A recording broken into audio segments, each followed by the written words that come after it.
Others, of course, continue to fight on the front line. And we can now speak to Dr. Larisa, who's working on an intensive care ward in London. Morning, Larisa. Morning, Larisa.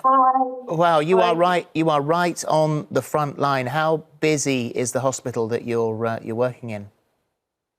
It's really busy. The wards, so whereas there used to be just 1 or 2 intensive care unit wards, they're now spilling all over the hospital, and we're having to take over other areas like theatre spaces that would normally be used for operating, doing elective procedures.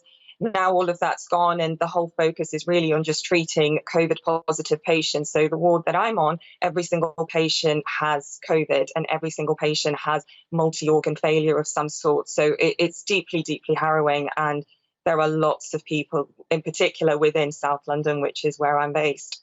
And so what type of people do you see coming into the hospital with COVID-19? So there's a real range. I mean, the majority of people are older and have got underlying health conditions, but there are other exceptions as well. And, you know, one of the patients that I've been seeing is in his 40s, and he actually recently arrested because he couldn't breathe.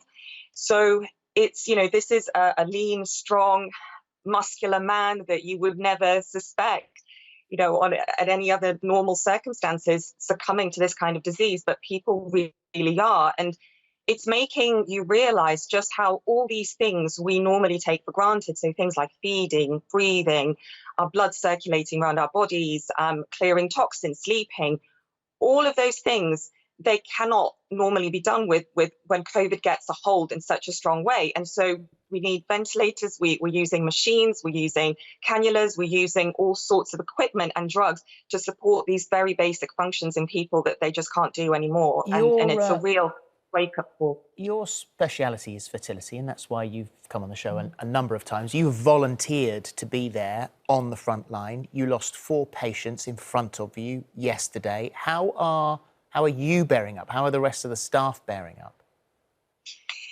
Well, thank you for asking. You know, the morale here is incredible. We're seeing deeply harrowing cases that, you know, I hope no one other than all of us who are involved in this have to witness. And it is hard. I'm not going to pretend it's not. It's really hard watching some of this unfold and knowing that, you know, potentially you're putting yourself on the line as well, sort of coming into the unit and so on. But actually, all of that fear leaves you when you go in, and you're there almost as if you're in combat, because this really is like a war zone, and everyone who is there is in that same mode and you know, feels exactly the same. And every morning when we come in, we get asked how we're doing, whether we need any help and support, if we need to take any time out, if anyone feels unwell or that they need to go home, then they're absolutely sent home or they're given a break. It's you know, it's incredible actually just how much support there is for all of us as staff members. We have a wellness hub that's also dedicated to us, where we've got psychologists who are on hand to speak to us, and everyone is just really pulling together. I haven't heard a single person moan about their job, moan about the hours, even, you know, think twice about their own safety. It's just something that we do, and we go for it. And you know, this is what we took our oath to do at the end of the day. So, Larisa, therefore, you know, you've described this as a war zone, that there are things that, you know, you are seeing there. How did it feel then when you were on your journey home from work yesterday after a long shift, seeing those horrific things unfold in front of you, and then seeing people out and about, and lots of people out and about?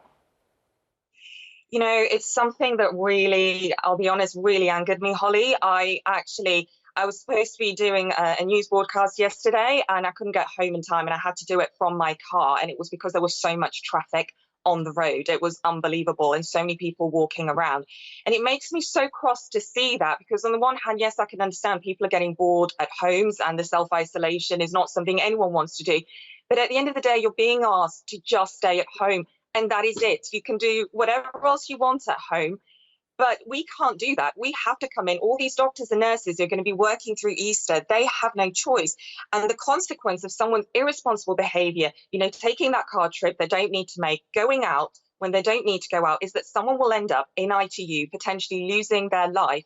And we're not just talking about one person being affected here. This person is someone's brother, someone's son, you know, someone's granddad or grandma, wife.